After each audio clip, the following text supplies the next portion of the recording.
Hi everyone. So this first video will focus on how to use AI to help you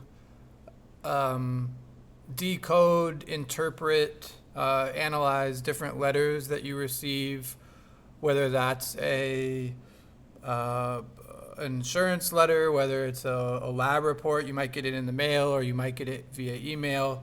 Those are the two primary use cases I can think of, but you can really adjust this process for anything that you want to analyze.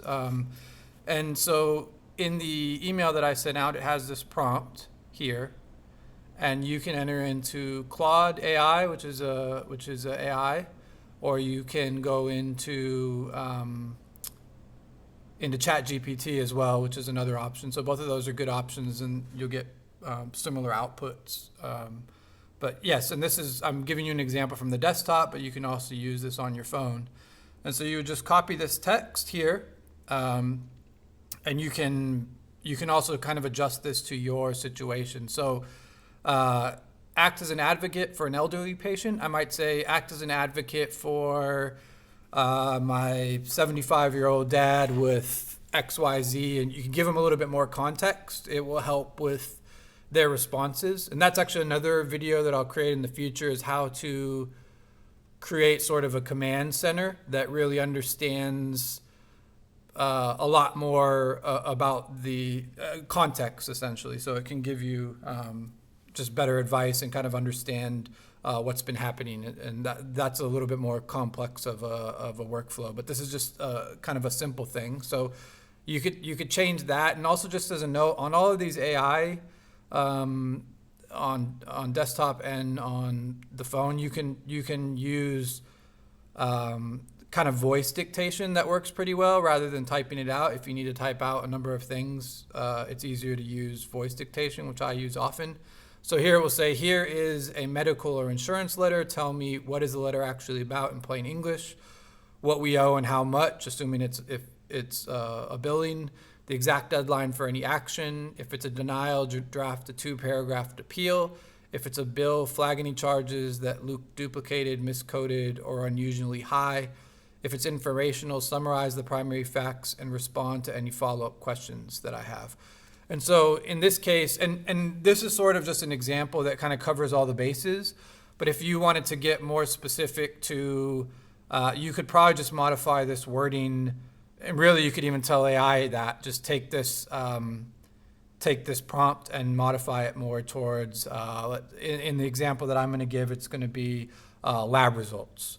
You could do that as well, but I just left this prompt very broad, so it will handle a lot of situations, but you can make it more specific to whatever document that you're focusing on, and just give it a more context, if you like. Like, it's like, we've had issues with XYZ, and we want to make sure that everything's okay on the recent labs, or whatever it might be. Or here's a letter from the doctor. Can you help me just summarize the main points from it and give it to me in plain English as opposed to doctor speak. So and so then from here, what you do is there's this button here, and you can take a picture of, if you get it via email, you can just grab it from your email, the document in your email, or if you get it in the mail, you can just take a picture and upload it to your phone, and then just grab the picture of it, and then upload it into the AI. So let's see right here. So mine is lab report here. And so I uploaded the lab report with the results. And then, so let's see what the output is.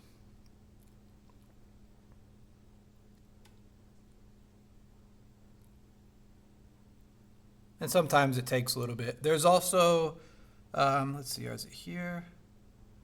It's probably not super important, but in this case, if you're using Claude, I think ChatGPT has something similar. There's different efforts that it takes. And if you're on low, it usually means that it thinks less and it has a faster response. In what we're doing here, we would want it to be in high or even extra and max potentially, so that it's giving you the absolute best response that it can. So So what this has done is it's analyzed this, and then it gives you a response. It kind of tells you what it's about. It goes through, some things that it points out, and obviously this is just a made up results. But here it would say this would indicate moderately reduced kidney function. It kind of goes through each one. And then again, you can change this because these things aren't irrelevant. What we owe isn't relevant. Deadlines aren't irrelevant. But it gives you kind of like the things to point out. Like this, I think would be very valuable. It's like, what are the questions that you could prepare for a next conversation with a doctor, or if there's anything like you can kind of just you read through this and you could follow up and say, is there anything that is urgent, could be a follow-up question, or you could say, you can also connect this to your email and say, can you send this as an email reminder and attach it to the appointment for the doctor, right? So if you have a standing appointment, you could have this linked into your calendar, or you could just have it sent as an email. You could have it sent to your family. So those are some other things that we can discuss, but this is sort of like just a simple example of how you can get just quick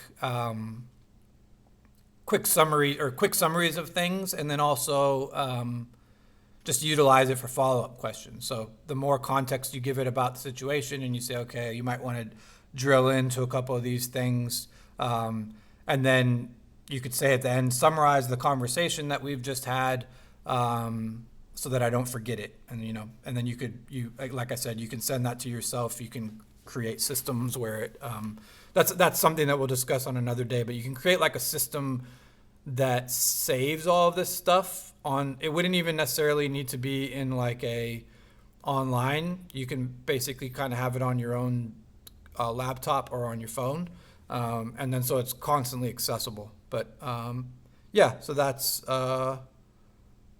the first email. So hopefully that was helpful. Let me know if you have any questions or any feedback. This is sort of just kind of a simple win with AI and caregiving. Thanks.